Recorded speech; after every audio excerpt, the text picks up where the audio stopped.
Mainit ang tensyon sa West Philippine Sea dahil sa sunod-sunod na pambobomba ng tubig, pagbuntot at pagbangga ng China sa mga barko ng Pilipinas.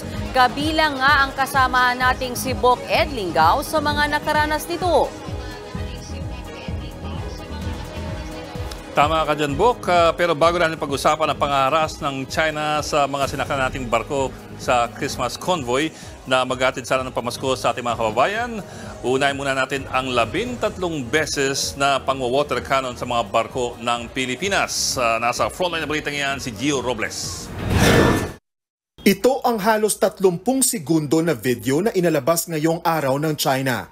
Wala itong audio at kuha mula sa kanilang barko. Makikita rito ang resupply boat ng Pilipinas na palapit sa barko ng China na nagbubuga ng tubig. Maya-maya, bumangga ang ating bangka sa barko ng China. Patuloy pa rin ang pambobomba ng tubig. Ang video na yan ang patunay raw ng China na Pilipinas ang agresibo at sadya nating binangga ang Chinese vessels. Heto naman ang video mula sa loob ng naturang resupply boat na UM1. Kitang-kita kung paanong direktang tinamaan ng tubig ang dihamak na mas maliit na sasakyang pandagat. Delikado ang ginawang yan ng China, lalo't sakay nito si AFP Chief of Staff General Romeo Bronner. Kung ang Chinese Embassy iisang maikling video pa lang ang nilabas, ang Pilipinas maraming ebidensya. Mismong News 5 nga na tanging medyang sakay nitong linggo ng BRP Cabra na tunghayan ko kung paanong bombahin ng tubig ang barko ng Pilipinas.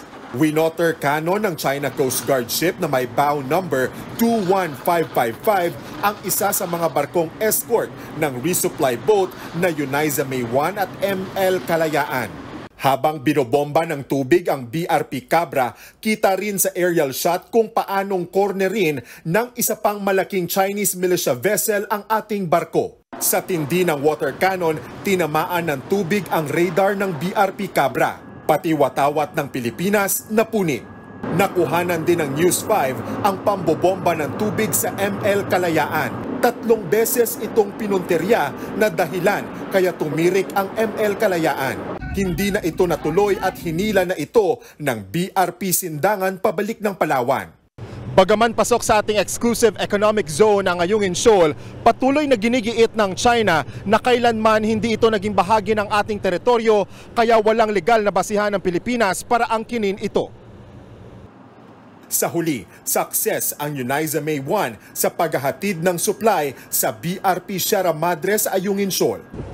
Bago yan, 8 insidente naman ng pang-water cannon ang naranasan ng mga barko ng Bureau of Fisheries and Aquatic Resources o BIFAR mula sa kamay ng China Coast Guard. Sa lakas ng impact, nasira ang radar monitoring ng isa nating barko. Before po hindi lang sila naka-shadow lang. Pero ngayon kahit na distribute na tayo ng mga gas, na mga natin para sa mga fishermen, nagbumomba na sila ngayon ng water cannon. Bukod sa water cannon, ayon sa Philippine Coast Guard, nasa 15 beses na gumawa ng delikadong maneuver o pagdikit ang mga barko ng China. Nagresulta yan sa sirang railing ng BRP Dato Bangkao. Na-UP rin ang starboard hull ng barko. Hindi naman po na-apektan yung operations pero delikado po yung pagbanggang yon kasi maaari pong mabutas yung barko natin na pwede pong ikalubog.